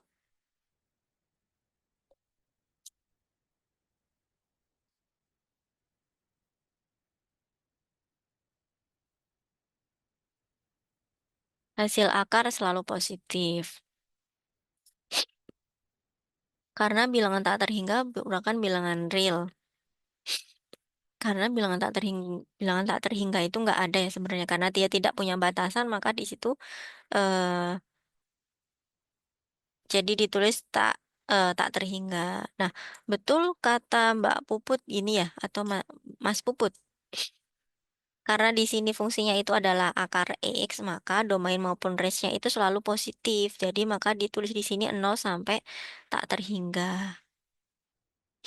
Nah, begitu teman-teman. Nah, di sini kita mengiriskan ya antara range dari F dan domain G, karena kita akan menentukan fungsi komposisinya.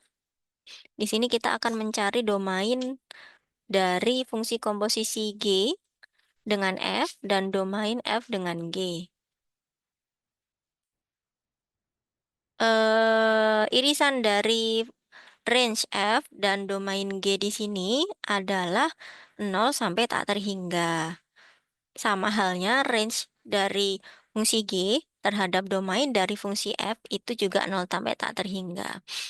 Gitu. Kenapa kok bisa 0 sampai tak terhingga? Karena kan kalau irisan itu harus memenuhi keduanya ya teman-teman ya. Nanti kalau irisannya itu hanya R, bilangan real, maka tidak memenuhi dari domain fungsi G. Maka di sini irisannya adalah 0 sampai tak terhingga. Nah, sehingga di sini kita bisa menentukan fungsi komposisi G terhadap F di sini adalah kita substitusikan teman-teman variabel X ini dengan fungsi Fx gitu ya. Jadi akar X min 2. Kemudian domain fungsi komposisi untuk F bundaran G, di sini kita substitusikan nilai variabel X-nya ini dengan eh, fungsi F ini kita substitusikan nilai X-nya dengan fungsi GX. Sehingga X di sini kita substitusi dengan akar X, maka akar X min 2. Nah, untuk domain ya teman-teman, di sini kita iriskan seperti yang kita tentukan di atas.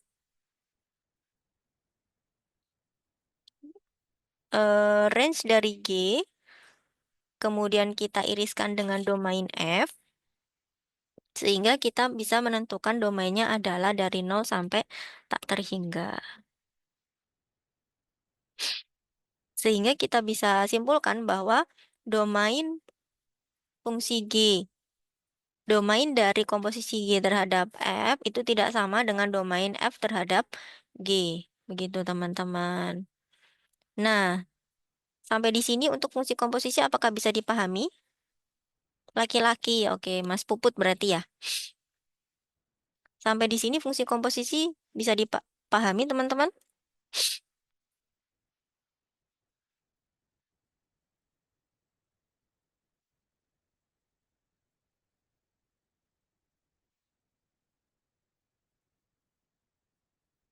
Masih di sini ya? Kalau nggak ada yang jawab, saya takutnya saya ditinggal tidur gitu teman-teman. Aman? Oke, kalau aman, kita lanjut ke fungsi inverse. Di pertemuan sesi 1 atau sesi 2 kita pernah membahas mengenai inverse gitu ya. Inverse itu kan kebalikan. Di sini, tapi di sini kita akan menentukan inverse dari suatu fungsi. Nah, kalau dulu kita menentukan inverse dari suatu bilangan gitu ya untuk operasi penjumlahan maupun perkalian. Nah, kalau di sini konteksnya kita akan menentukan fungsi inverse dari fungsi. Inverse dari fungsi, mohon maaf.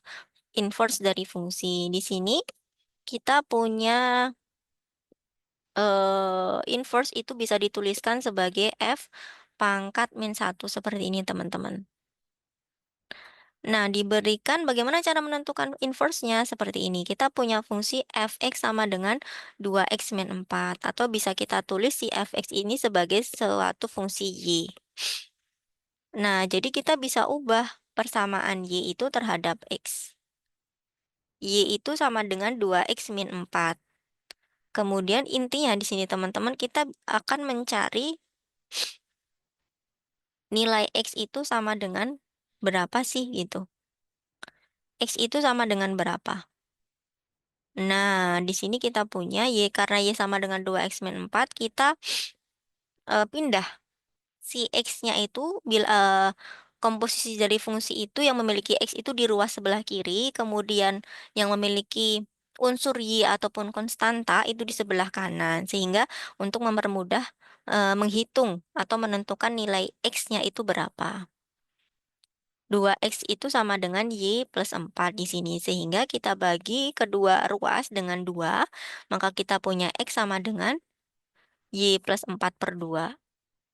Nah, si X ini berdasarkan sifat dari inverse bisa kita tulis juga X itu dengan F pangkat min 1 dari Y. Gitu ya, karena kita anggap si X itu adalah inverse dari Y. Gitu teman-teman. Sehingga kita tulis di sini F inverse Y itu adalah Y per 2 plus 2.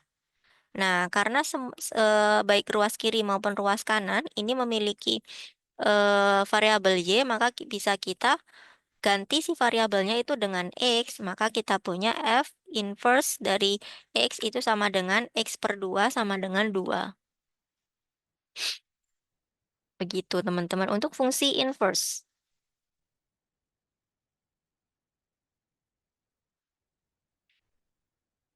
Oke, jadi memang di matematika itu X-nya udah ketemu nih. Nanti dicari lagi. Udah ketemu dicari lagi gitu ya. Selalu dicari si X-nya ya. Oke, sampai di sini teman-teman. Ini sudah selesai materi kita mengenai beberapa sifat fungsi, kemudian jenis-jenis fungsi, ada fungsi inverse, fungsi komposisi, fungsi mutlak, begitu. Nah, sampai di sini ada yang mau ditanyakan?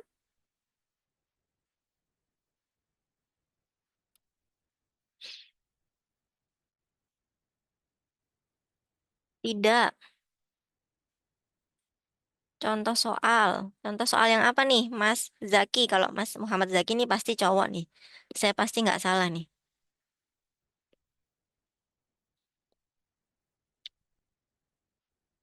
Record lihat di mana ya, Bu? Harusnya di si YouTube Prodi akan ada, teman-teman. Karena ini direkam ya. Komposisi. Oke, sebentar ya. Saya stop share dulu.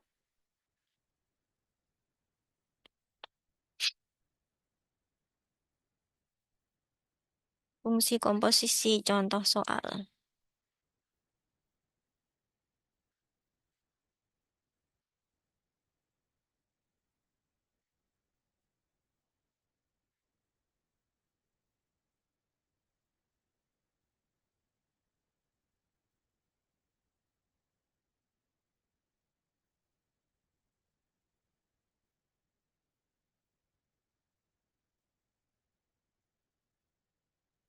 Oke, sebentar teman-teman.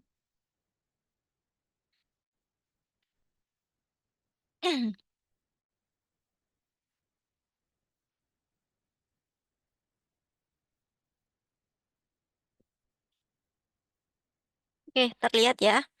Di sini kita punya soal yang pertama, diketahui fungsi f(x) dan fungsi g(x). Lalu kita diminta untuk menentukan komposisi f dengan g, kemudian komposisi g dengan f. Mungkin boleh dicoba teman-teman. Yang pertama, kita coba bareng-bareng ya. F komposisi g. Maka kita substitusi di sini si variabel di X itu dengan fungsi G. Nah, berarti karena si fungsi F, maka X kuadrat min 3X plus 1 kita tambahkan dengan 2. Maka kita punya X kuadrat min 3X plus 3. Nah, ini untuk fungsi komposisi F dengan G. Kemudian, kalau komposisi G dengan F, kita substitusi G-nya dengan F. Mm-mm.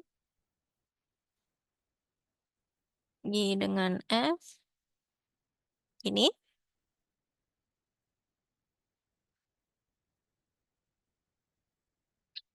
X plus 2 kuadrat min 3. X plus 2 plus 1. Ini ya. X plus 2 kuadrat berarti kita punya X kuadrat plus 4X plus 4 min 3X min 6 plus 1.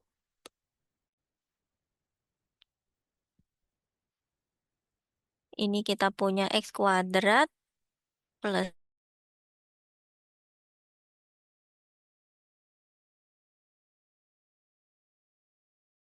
lah fungsi komposisi G dengan F.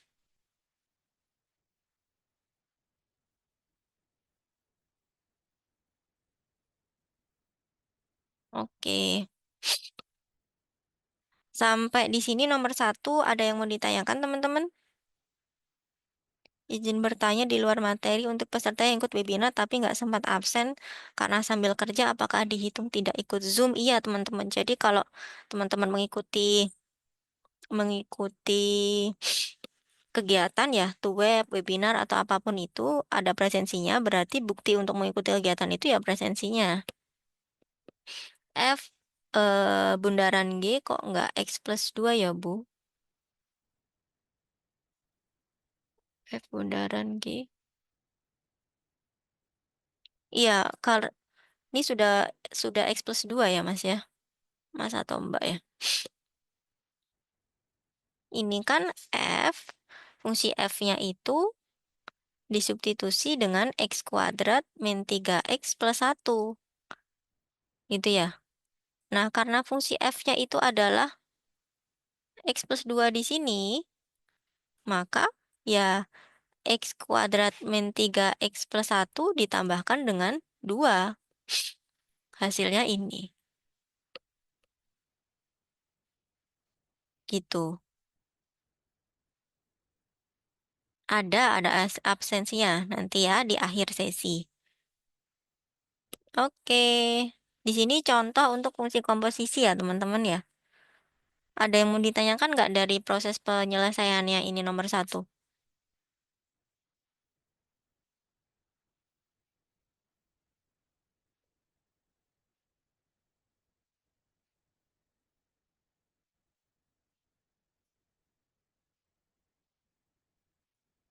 Aman? Tidak ada? Oke. Mungkin kita coba yang nomor 5 ya, karena agak berbeda dia.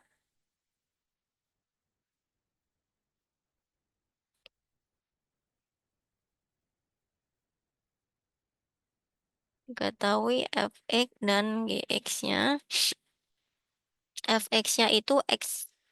Oh, sorry, ini kita diminta untuk menentukan fx-nya, teman-teman. Untuk menentukan G4-nya.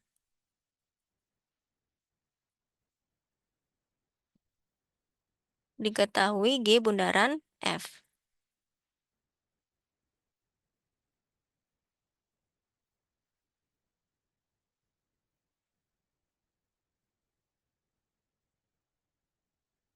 Sama dengan X min 6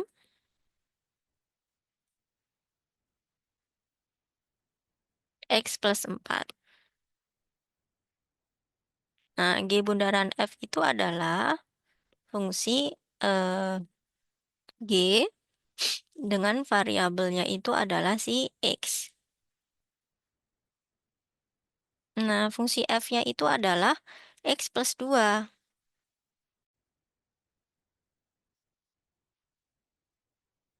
Ini ya.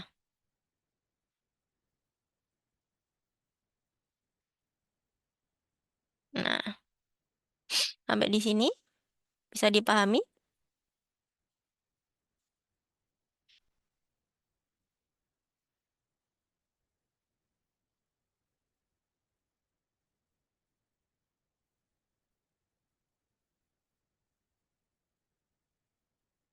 Oke,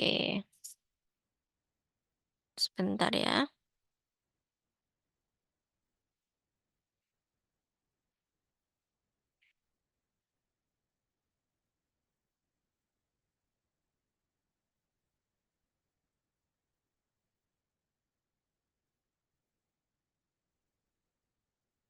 Saya izin minum sebentar, teman-teman.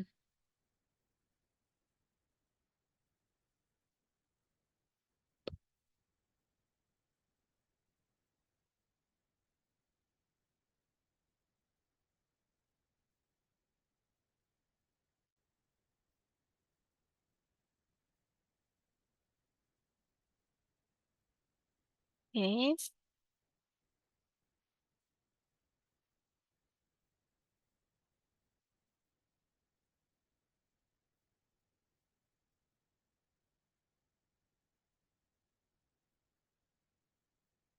Nah, sampai di sini ada yang ditanyakan, teman-teman?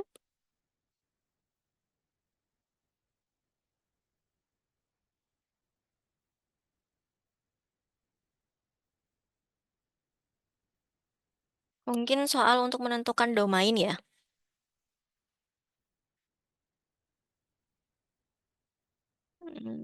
Coba saya mencari soal.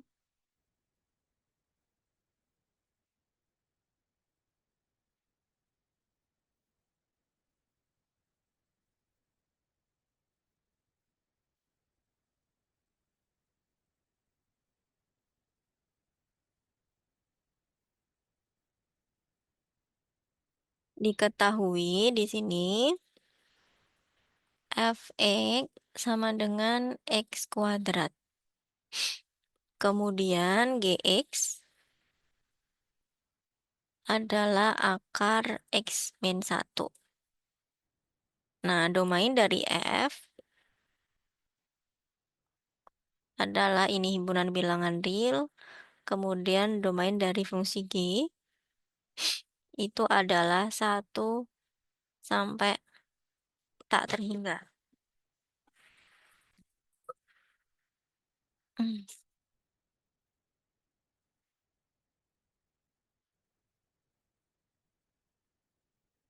Sorry.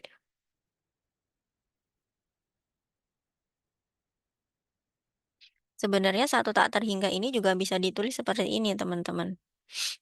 X lebih dari sama dengan 1, di mana setiap X ini adalah anggota himpunan bilangan real. Ini bisa ditulis seperti ini. Nah, di sini yang ditanyakan adalah tentukan 5 F min G gitu ya. Kemudian tentukan juga domain dari 5 F min G gitu. Nah, pertama kita akan menentukan operasi dari 5 terhadap fungsi F dikurangi dengan akar X min 1. Maka kita punya 5x kuadrat min akar X min 1. Nah, domain fungsi dari 5F itu sama dengan domain dari fungsi F gitu ya. Karena kan sama-sama bisa didefinisikan dalam himpunan bilangan real. Maka ini sama-sama bilangan real. Sehingga untuk domain dari 5F min G ini adalah domain 5F kita iriskan dengan domain dari fungsi G. Himpunan bilangan real irisan dengan 1 sampai tak terhingga. Maka di sini kita punya irisannya adalah 1 sampai tak terhingga. Gitu teman-teman. Nah, kalau yang sebagai catatan teman-teman untuk menentukan domain, misalkan kita punya fungsinya itu adalah akar X gitu ya. Nah, pasti domainnya itu harus bilangan positif gitu ya, atau 0 sampai tak terhingga. Bisa juga ditulis sebagai X lebih dari sama dengan 0. Karena kan ini kurung siku ya. Kalau kurung siku itu kan berarti bilangan itu masuk dalam intervalnya. Nah, kemudian kalau fungsinya itu dalam bentuk pecahan, misalkan seperti ini. Nah, itu domainnya ada pengecualian bilangan real kecuali X min 3 itu tidak boleh sama dengan 0. Atau setiap bilangan real kecuali X itu sama dengan 3. Kenapa? Karena kalau di sini kita substitusi X-nya itu sama dengan 3, kita menghasilkan si penyebutnya itu sama dengan 0. Seperti ini. Sorry. 3 min 3. 2/0. Maka ini nilai ini apa hasilnya teman-teman? 2/0 itu apa hasilnya? 5F itu dari soal ya. Memang soalnya untuk menentukan itu. 2/0 itu hasilnya apa, teman-teman?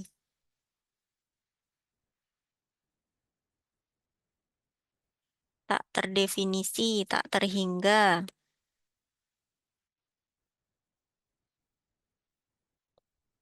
Tak terdefinisi atau tak terhingga ya? Tak terdefinisi. Jadi, 2/0 itu adalah akan menghasilkan bilangan yang tak terdefinisi, undefined. Maka setiap fungsi dalam bentuk pecahan pasti ada syarat, ada pengecualian. Si penyebutnya ini tidak boleh sama dengan 0. Gitu ya, untuk fungsi pecahan apapun gitu. Nah, kalau fungsinya sudah dalam bentuk pecahan, kemudian juga ada akar seperti ini. Maka syarat pertama itu X-nya itu harus lebih dari sama dengan 0. Syarat yang kedua, X-nya itu tidak boleh, X plus 1 tidak boleh, X plus 1, X plus 1 tidak boleh sama dengan 0. Atau X itu tidak boleh sama dengan min 1.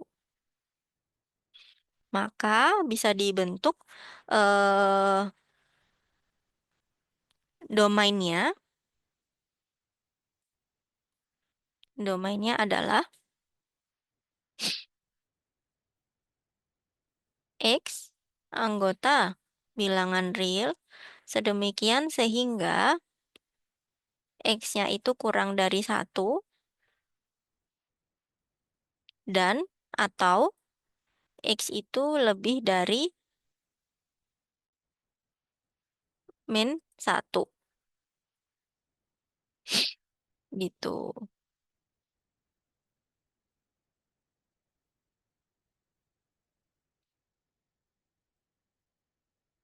Sampai di sini ada yang mau ditanyakan, teman-teman?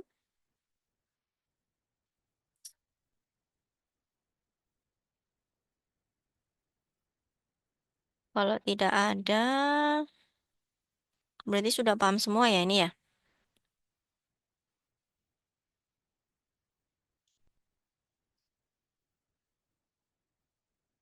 Coba saya carikan ini ya, link presensi dulu.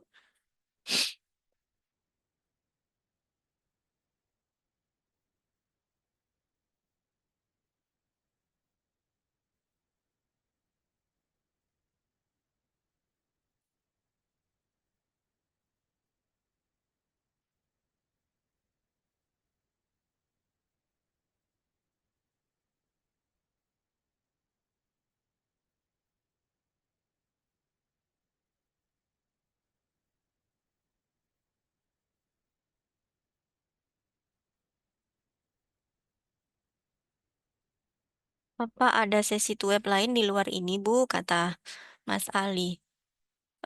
Tidak ada. Jadi kegiatan teorema ini memang dikhususkan untuk beberapa mata kuliah yang teman-teman itu masih mendapatkan nilai yang di bawah rata-rata gitu. Jadi ada beberapa teorema dari program studi matematika yang khusus untuk mata kuliah yang nilainya itu di bawah rata-rata begitu teman-teman. Dan ini ada 3 sesi di setiap mata kuliah gitu.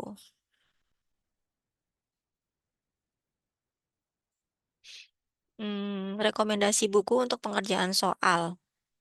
Maksudnya ada rekomendasi buku yang serupa tidak, Bu? Jadi teman-teman kalau matematika dasar itu kan teman-teman belajar aja dari BMP pengantar matematika. Soalnya kan nanti pilihan ganda ya 30 soal. Jadi dipahamkan konsepnya, dikerjakan setiap tes formatif yang ada di BMP. Jadi ketika nanti mengerjakan soal, jadi nanti ketika mengerjakan soal UASnya itu langsung bisa menggunakan si konsepnya itu.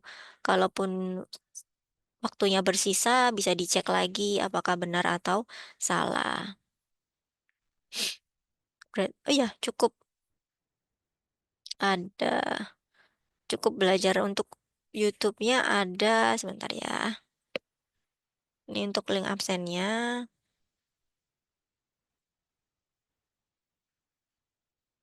Untuk link YouTube-nya.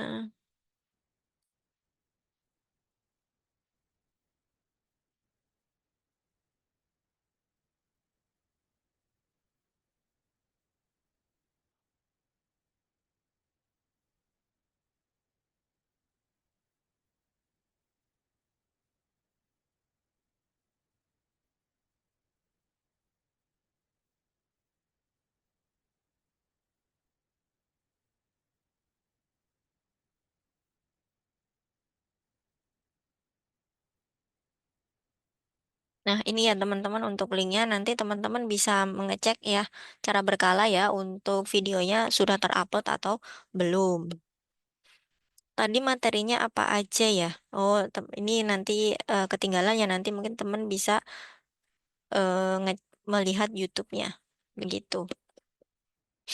Oke, sama-sama. Mungkin dari sesi 1, 2, 3 teman-teman di sini apakah eh bisa merasa terbantu untuk mempelajari matematika dasar dengan adanya teorema ini atau malah semakin bingung gitu?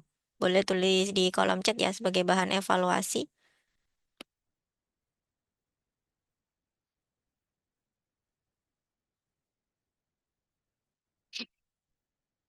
Sangat terbantu. Oke, alhamdulillah. Jadi kalau misalkan teman-teman masih terasa terbantu, jadi program teorema ini akan dilanjutkan untuk semester berikutnya ya. Oke, baik teman-teman. Opsi ada 30 soal untuk opsi soalnya kalau tidak salah ada 4 ya teman-teman. Oke, baik teman-teman. Absen sudah saya share ya tadi ya.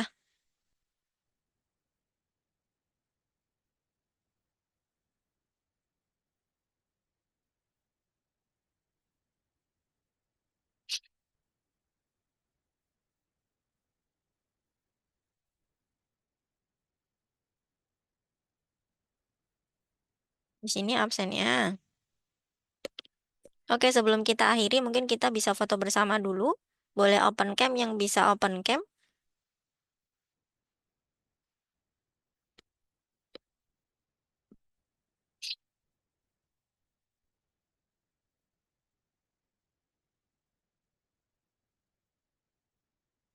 Oke, baik. Saya capture ya teman-teman ya. 1, 2, 3.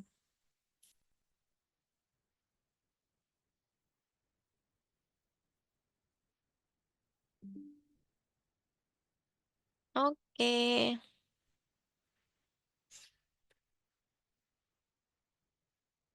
Baik, terima kasih teman-teman atas kehadirannya. Semoga dimudahkan untuk ujiannya, ujian matematika dasar.